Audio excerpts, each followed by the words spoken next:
you, what are the things that you're busy with now? You've got so many different talents.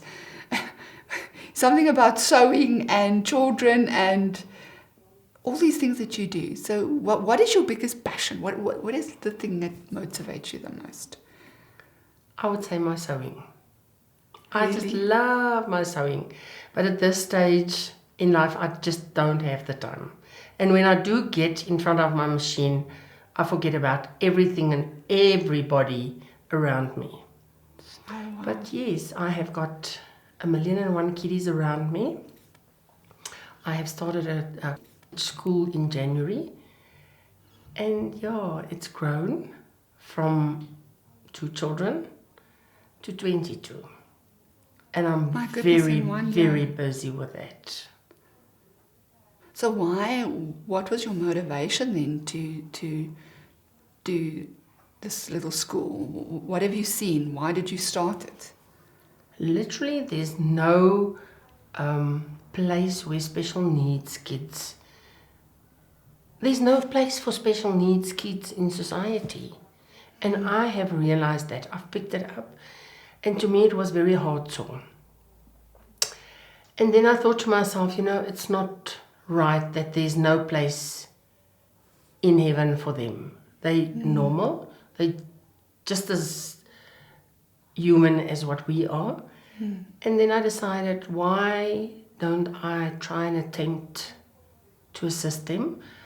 I had a dad that said to me, I've got an autistic child, and from Randfontein up to Carletonville, or from Krugersdorp up to Carletonville, there's no school that would want my child.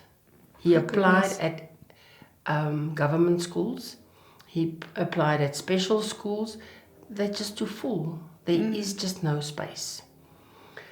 And it's not something that happened overnight. I prayed a lot. And if I say a lot, it was over 2 years that I've prayed about this. Will I, must I, shall I? It was difficult. And I didn't just get the answer. God gave me specific instructions. That's why I only started last year in January, which was amazing. Yeah, only 2 kids. And to see these kids grow was my reward. And the difference that I made in their lives. I just cannot explain to somebody what it does to me as a human to see that they can actually make eye contact with you. They latch to you. So previously they couldn't make eye contact. You start working with them. Yeah. Okay. Especially autistic children is not making eye contact at all. Yes, that's correct. So yeah, they can come stand close to me. I've got one child that actually gave me 2 kisses 2 days in a row, autistic child, which was very funny. And when I told his mom, she says, really, he gave you kisses? I said, oh well. It's possible. Miracles are possible. And he doodles from this class to that class. And I always thought, this child, no, he's not hearing what we're saying, what we're teaching, because he's sort of mute.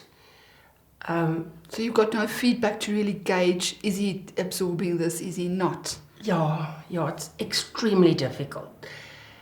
And then one day I gave him a test, a spelling test, and it was 15 words. And he was writing away, and I thought, goodness. Okay, I'll see. We don't know what's going to happen I'll next. see what it transpires. it gives me back. I took it, and it wasn't like in a row. It was like all over the show. But then I marked it. And there were 14 of those words that I could recognize in amongst the words that he was writing. And they were writing 15? 15. Oh my goodness, so that's pretty good. Yeah.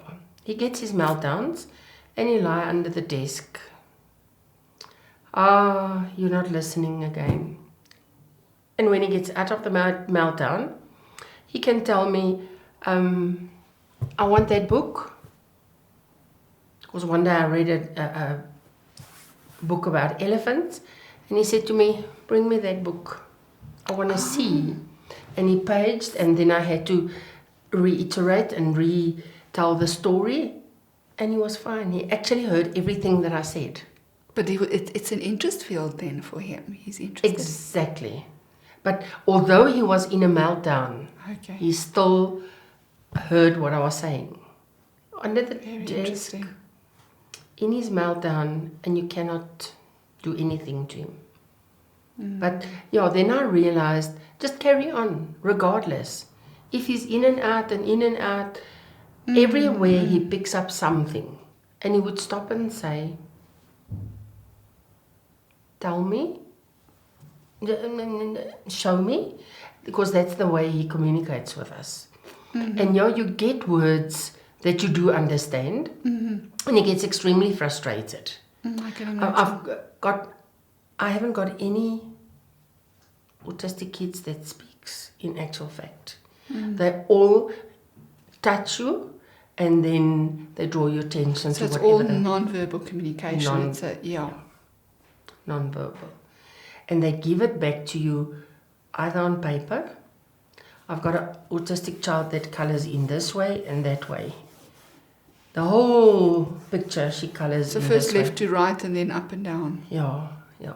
And I've worked a lot on her, up and down, back and front, left and right.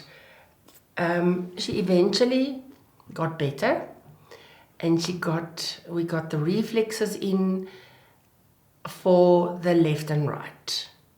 But the up and down was very, very difficult. Oh, so you also work with the reflexes. I do work with reflexes, and I think that is my success story, working with these kids at the center. Do you think that's where this new eye contact and that they're okay with coming close to you? Definitely.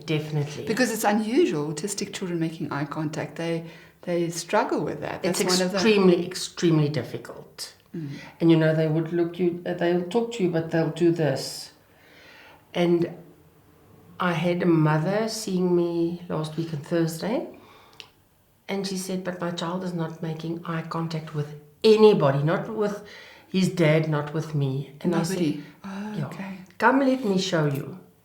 And I took 3 of them separately, and I called them, and they would look me in the eyes, and they would listen to what I've got to say. Because I don't speak to them over there. I call them to come stand close to me, and then, do you hear me? Yes. Can you see what I'm saying? And that's how I communicate with them. That's the only way that I feel that they understand, that they know, and that they hear me. But this takes time, of course. It takes time. It's not something that happens overnight. Oh no, not 1 second. And do you make sure that you make contact with all the children as best as you? I do. I try to make contact with each of them at least 15 minutes a day. Sometimes it's very difficult. Then they go home, and I work with them from there.